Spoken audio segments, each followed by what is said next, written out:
નમસ્કાર વિદ્યાર્થી મિત્રો, ધોરણ 10 અને 12 વિદ્યાર્થીઓ માટે અગત્યના સમાચાર છે. વિદ્યાર્થીઓ, ધોરણ 10 અને 12 વિદ્યાર્થીઓનું જે રિઝલ્ટ છે હવે મોડું આવવાનું છે, જે મે મહિનાની સેકન્ડ વીકમાં આવવાનું સંભાવના છે. વિદ્યાર્થીઓ, શું પ્રોબ્લેમ આવી છે, શું જાણકારી છે, બધી જ જાણકારી તમે લોકોને મળી જશે. વિદ્યાર્થીઓ, તો વિડીયોમાં અંત સુધી મને રહેજો. નવા હોય તો સબસ્ક્રાઇબ કરજો, વિડીયો લાઇક શેર કોમેન્ટ કરજો, અને વિદ્યાર્થીઓ આપણા ઇન્સ્ટાગ્રામ પર જઈને ફોલો કરી લેજો. લિંક ડિસ્ક્રિપ્શન બોક્સમાં છે. વિદ્યાર્થીઓ, જેવી રીતે વિદ્યાર્થીઓ તમે લોકોને બી આ વસ્તુ ખબર હશે, ધોરણ 10 અને 12 વિદ્યાર્થીઓનું જે હવે રિઝલ્ટ મોડું આવવાનું કેમ સંભાવના બની છે કે વિદ્યાર્થીઓ તમે લોકો અમદાવાદનું એક આર્ટિકલ જોઈ શકો છો. વિદ્યાર્થીઓ, આ આર્ટિકલમાં સ્પષ્ટ રીતે તમે લોકો આ વાંચી શકો છો કે ધોરણ 10 અને 12 વિદ્યાર્થીઓનું જે રિઝલ્ટ છે હવે મોડું આવવાની સંભાવના કેમ બની છે. વિદ્યાર્થીઓ, તમે લોકો આ આર્ટિકલમાં સ્પષ્ટ તરીકે જોઈ શકો છો કે જે આપણા ધોરણ 12માના વિજ્ઞાન પ્રવાહના વિદ્યાર્થીઓ છે એ લોકો માટે હવે જે નીટની પરીક્ષા યોજાવાળી છે, તમે લોકોને આ વસ્તુ ખબર હશે, જે 4 તારીખે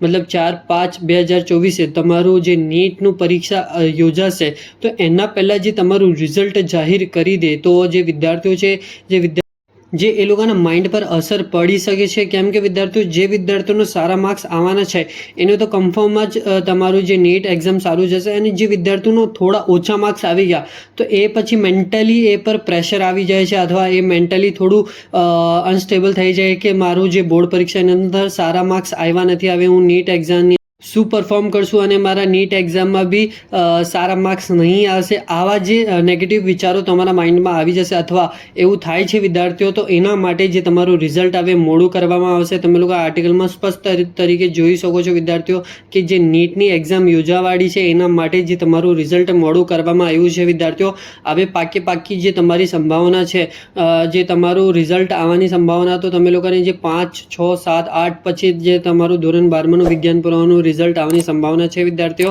અને વિદ્યાર્થીઓ આવી જ અપડેટ માટે આપણું ચેનલ સબસ્ક્રાઇબ કરો, વિડીયો લાઇક શેર કરો, કોમેન્ટ કરો, અને ઇન્સ્ટાગ્રામ પર જઈને ફોલો કરી લેજો. Thank you for watching my video. જય હિન્દ.